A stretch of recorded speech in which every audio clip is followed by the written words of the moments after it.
शिरखेड police स्टेशनचे ठाणेदार केशव ठाकरे यांची बदली वरुड येथे झाल्याने त्यांचा निरोप व नवीन ठाणेदार आलेले विक्रांत पाटील यांच्या उपस्थितीत निरोप समारंभ घेण्यात आला। सदरक्षणाय खलनिग्रहणाय या ब्रीद वाक्यानुसार ठाणेदार केशव ठाकरे यांनी आपल्या 2.5 वर्षांमध्ये शिरखेड पोलीस स्टेशनला कार्यरत असताना त्यांनी खुनाचे, अवैध वाळू, अवैध दारू, जुगार असे अनेक प्रकरणे शिरखेड पोलीस स्टेशनला ठाणेदार असताना हाताळून लावले आणि शिरखेड पोलीस स्टेशन हद्दीतील कायदा सुव्यवस्था अबाधित ठेवली। ठाणेदार केशव ठाकरे यांची काम करण्याची पद्धत प्रेमळ व अप्रतिम होती। आजवर कुणी केले नसेल असे काम त्यांनी आपल्या 2.5 वर्षाच्या कार्यकाळात गुन्हेगारांना सडोकी पडो करून सोडले होते। त्यांच्या काळात गणेशोत्सव, दुर्गा उत्सव, पोळा, इतर उत्सव व मुस्लिम बांधवांचे रमजान ईद, बकरी ईद, मोहरम व निवडणुका याकडे आपले योग्यरित्या लक्ष केंद्रित करून कोणतीही विपरीत घटना घडू न देता आपली जबाबदारी पार पाडली।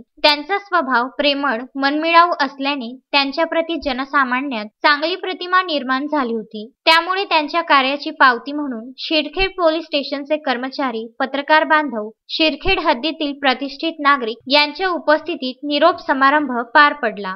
संजय गारपवारसह दत्तराज इंगळे, विदर्भ न्यूज, मोर्शी।